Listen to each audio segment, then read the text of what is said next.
Hi everyone, this is going to be a digital presentation of the Your Future support surgery. Since there's no one here joining us today, you might be watching this on YouTube, so it will not be a live delivery. But here on the call there is me, so I'm Abby, the graduate intern for the Furness area, and Rosa is also here and she's going to be co-delivering with me. Hello. Cool.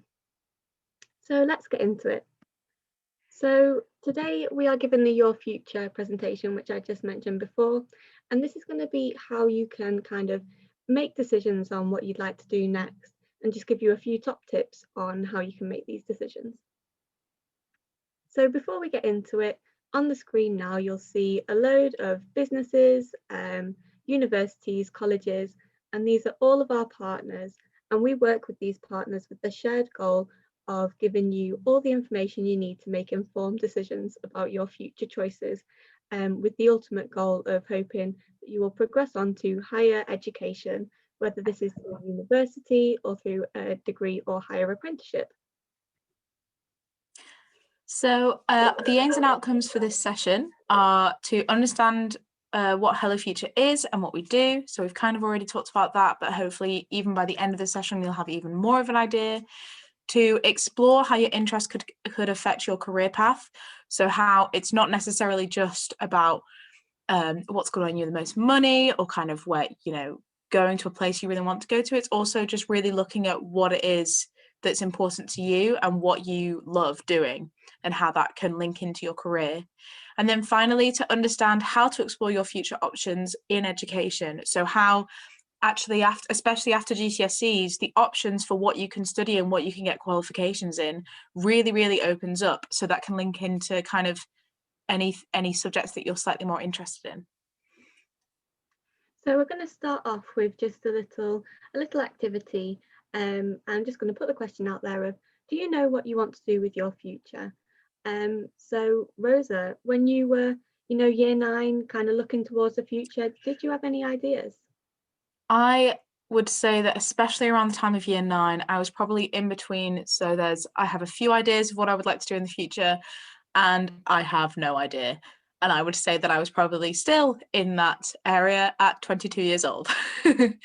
Yeah, I would completely agree with you there. I think all the way up to now, like you've just said, we're kind of in the I have no idea to I have a few ideas of what I'd like to do. And it's really important to note that wherever you are, if you have a set career path that you want to know what you know what you want to do, you know how to get there, that is completely fine. If you have a few ideas of what you'd like to do in the future, it's also completely fine. You might have a few subjects that you really enjoy, but you don't know which one is going to be the one for you. And if you have no idea, again, it's fine, because hopefully today we will give you some top tips on how you can start to have a few ideas about what you're going to do next.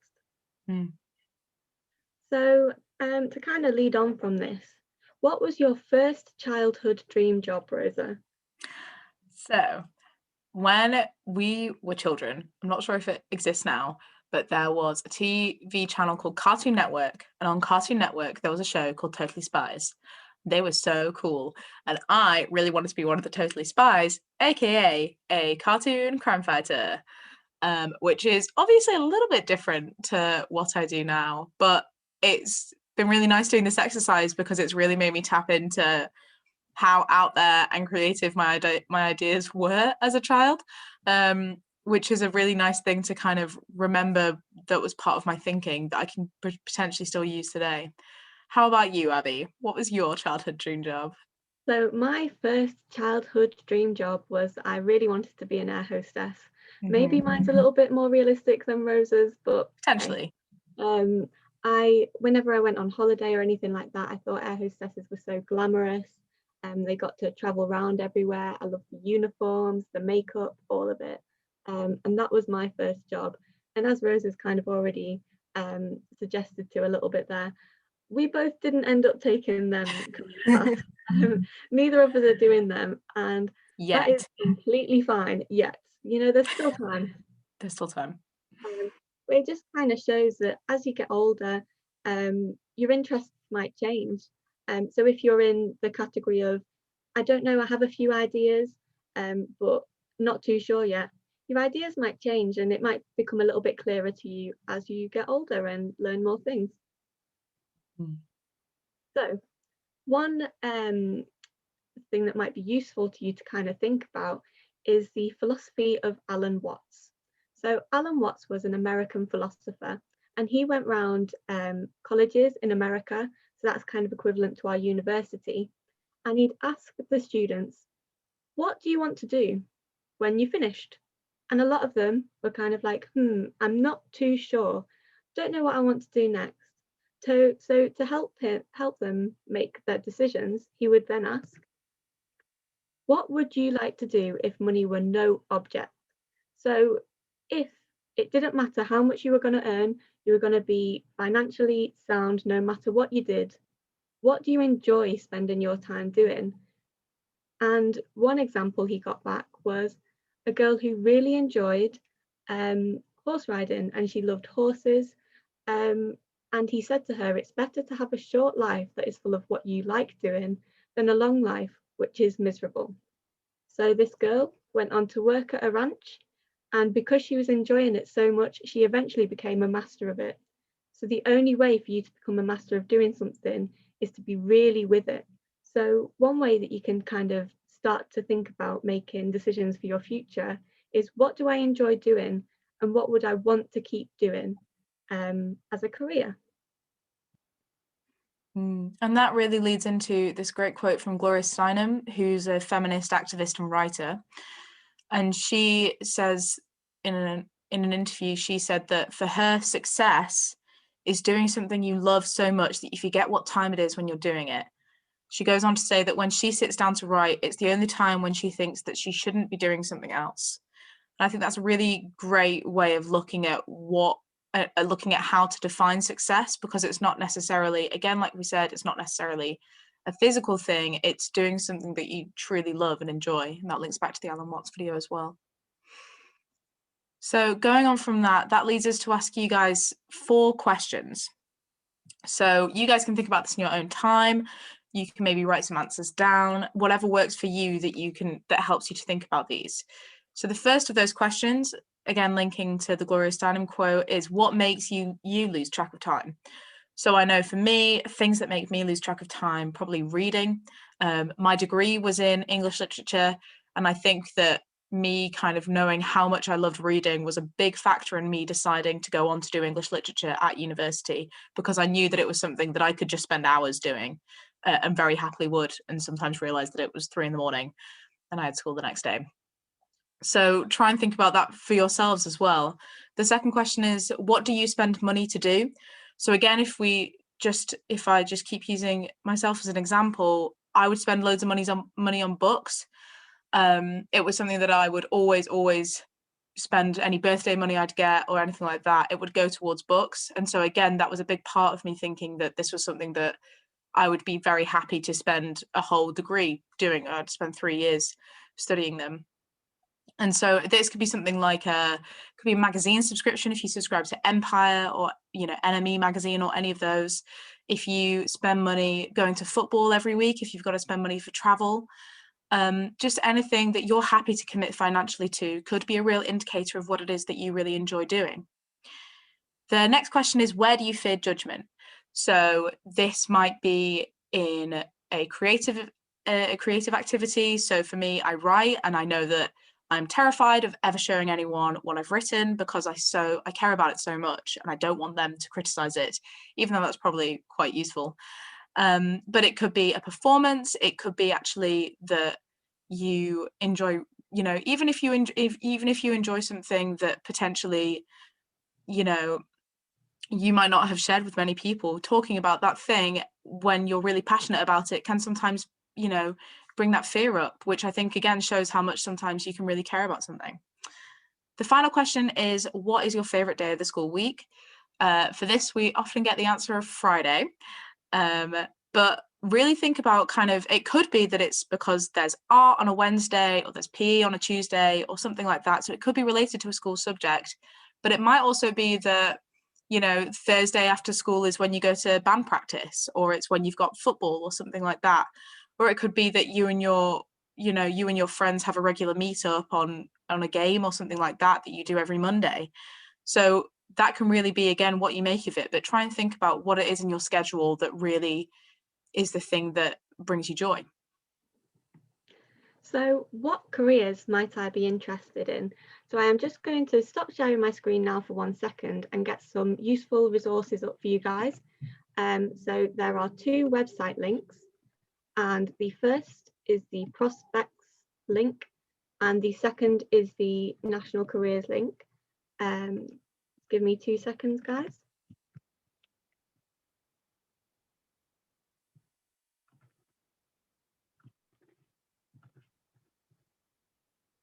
And I shall just reshare my screen.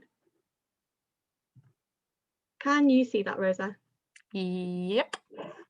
Amazing. So the first link that I want to show you guys is the prospects one, which you can see at the top here if you type into Google, and then it's onto the quiz. So if you click on take the quiz, it will tell you what kind of jobs might suit you. So as you can see, I've already completed the quiz, but we'll talk you through how you go through it. So this quiz has 4 sections. So we'll just click on the first one for now. And it will ask you a series of questions. And each question has a little drop down where you can pick one of the answers. So for this, it's really important that you kind of reflect on what skills that you think you have. So for example, the first one, I am able to solve problems. I feel that I am good at this. So you go through and answer all of these questions. And then once you come to the end, it will show you to view your matches. So if you just click on the view your matches, it will come up with careers or jobs that are suitable with the answers that you've given. So if we just have a scroll down, you can see that there is a lot of different jobs here, and jobs, some of them which I have not heard of before.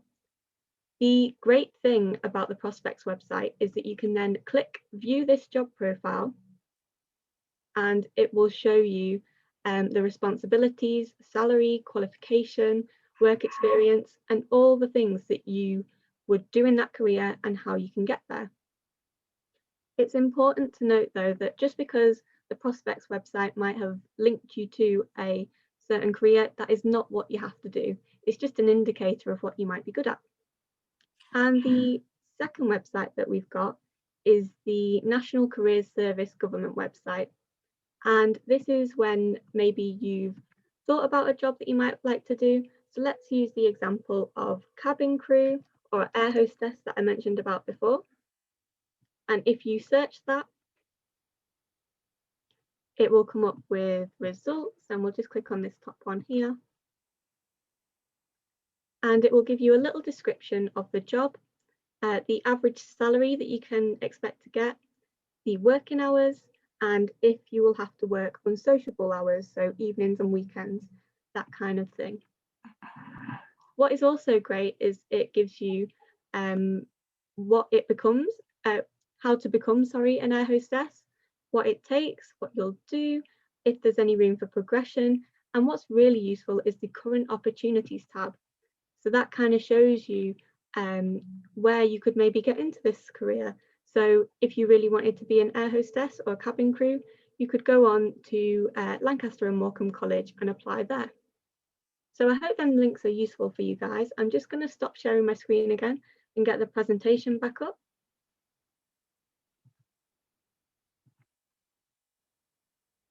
I think a thing to say as well about the Prospects website is that the quiz is also really useful for just even evaluating yourself and looking at kind of what skills you think you're good at and what skills you might need to work on. And so even just the exercise of doing the quiz itself can be really useful for kind of looking through like just a bit of self-reflection, as well as then the end result of it telling you kind of or suggesting some particular careers. Yeah, definitely. And it's something that I used a lot during uni to kind of see how my skills were getting better and, well, mostly better, and what I could improve on, which I found really useful. Yeah. So back to the presentation. So do something today that your future self will thank you for. And this can be something really easy. The first one is experience new things. There are loads of careers out there and some of them that you will never have heard of. And the only way that you're going to find out about them is by trying new things. Speak to friends and family. Your support network is going to be really important in your next steps and what you want to do. And you never know, they might have some really useful tips or even think a career that you could do. So that could be really useful. Research different options. The Prospects website and the National Careers Service are really good places to start, give you loads of information about different careers in one place.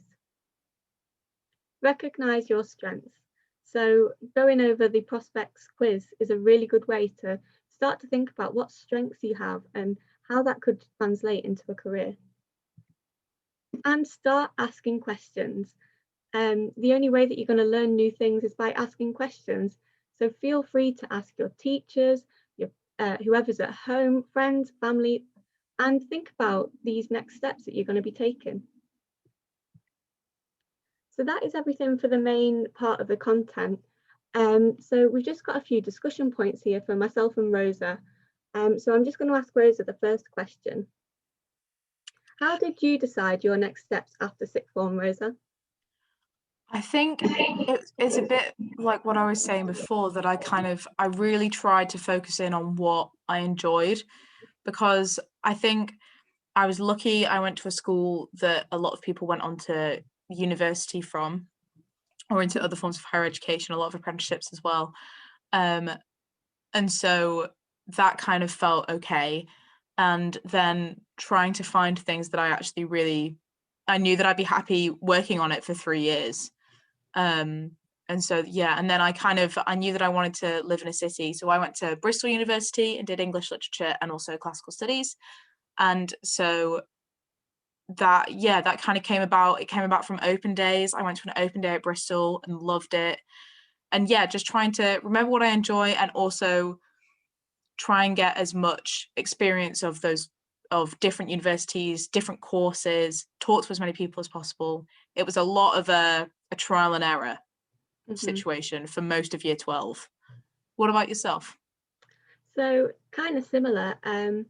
I decided to go to University of Leeds and study biology. And the main reason for me choosing Leeds was I had friends that had already gone there and my teacher at school had already gone there. So it kind of felt the right place for me to go. Choosing biology was something that I enjoyed, and I knew I wanted to kind of do something quite practical, which a biology degree was. But I did have to think quite hard about what I wanted to do next, which I think we're going to cover a little bit on the next question, which is, have you ever changed your mind about what you wanted to do? I know the answer for me is yes. When I started sixth form, I was convinced that I was going to do history or law or something like that. And quite quickly changed my mind, because as I started doing more biology, I realized that I really liked it more than history or law.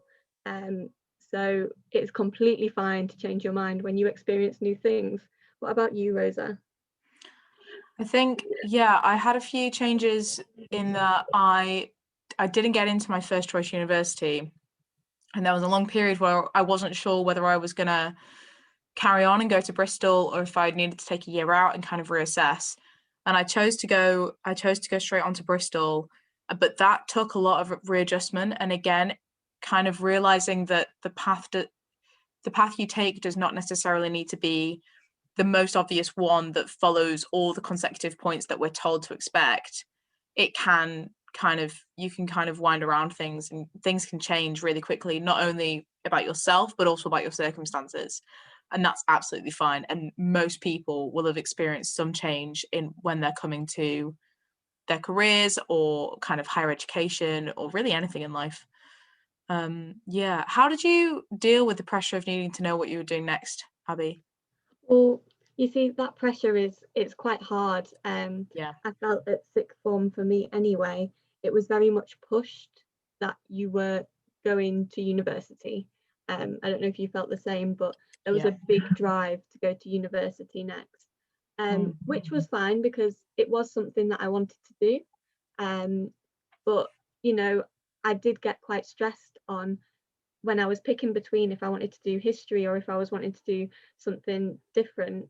It did get quite stressful, and the best way that I dealt with it was just talking to people, talking to my teachers, talking to my tutor, talking to my parents, and saying, what do you think I should do, because I'm not too sure. And that was how I picked, and how I dealt with that. And I think just having someone that you can talk to is really important. What about you, Rosa? Yeah, I think for me, that pressure came out at home as well. And especially, my grandparents, who every single time I would see them would be like, what are you going to do after sixth form or after school? But then now, even when I was at university or things, they'd be like, okay, but what's this leading to? And especially doing English literature and classical studies, I get asked that question a lot. And I think just trying to, again, just kind of go back to the fact that it's like, this is something you're enjoying doing. This is something that you can do well, because like we saw in the Alan Watts video, because when you enjoy doing something, you're so much more likely to be able to do it well and really commit to it. And just kind of trying to hold that, because I think there is a lot of pressure, I found at least, a lot of pressure from my family and my friends who are, all going on to do other amazing things that are quite different from what I'm doing. There's a lot of pressure there to kind of follow what they're doing or to do something that's kind of expected or traditional. And so breaking out of that, even though, let's face it, I still went to university. I still did, English is quite a normal degree to do in many cases. So, not even breaking out of it too much still felt, quite big. So I think, yeah, just trying to hold and like back yourself, I think is the biggest thing. 100%. And at the end of the day, it's your choice. It's no one else's choice. Choose what is going to make you the happiest, and that you're interested in the most. Me and Rosa still feel the pressure now of what are we going to do next? And to be honest, we don't know. We're going to go with the flow and see what happens. And that is a perfectly fine approach, just as long as you know that there is support out there for you, and there is lots of resources for you to kind of figure out what you would like to do. So talking about resources that are there to support you and help you in making your decisions, we have a large range of e-courses on our website. So if you head over to the Hello Future website, www.hellofuture.ac.uk, and then click on the courses section and then click courses again, you will find all of our e-courses. The one that we would suggest doing after this presentation would be the Understanding Your Options course. And this will go through loads of information on where you can find useful resources and how you can decide what you would like to do next. So when you click onto the course to start the course, there will be a load of information, as you can see on screen, and also an introduction video for you to watch. As you go through the course, your progress will be saved, as you can see by the green bar at the top of the screen, and you can work through that at your own pace. So why should you try the courses? Number one, you can engage with our programme digitally on any device. So it'll work on your laptop, your phone, your iPad, anything that you've got. Next, it's independent learning. So you can learn at your own pace, you can save it and come back to it later. You don't have to do it all in one sitting. And finally, you can learn new skills and information that can help you make decisions about what you'd like to do next. As well as this, you will get a certificate once you have completed the course, which you can take to interviews or anything like that in the future to show that you've done something a little bit different and out of your own initiative. You can also chat to us at any time. So if you head over to our website, which was on the previous slide, you can click at the bottom corner, there will be a little chat now function. And if you click the chat now function, it will take you to profiles, which you can see along the bottom of the screen. And you can read our biographies and click who you would like to talk to. So this event has been put on as part of Hello Future Live, which is our 7-week festival of live online outreach events. This is the end of this week, which was the Your Future Week, Future Pathways Week. Next week, we have Interviews and Applications Week. And if you're watching this at a later date than the 10th of May and that week, we have events happening until the 18th of June. So please do try and check it out. Come to any of the events that you can make it to. All the events are on at 1 till 2 p.m. and also 4 till 5 p.m. So please do try and sign up and try and access some of these great resources. Like we were saying, you know, this is all here to really help you guys and to get you guys thinking. So yeah, we'd love to see you at other events. And that is everything from us today. We really hope that you've enjoyed this session and you feel a little bit more confident about your future. You can find us on all the social media platforms, so Facebook, Twitter and Instagram, by typing in the handle @HelloFutureCCOP. And we hope to see you again soon. Bye. Thanks.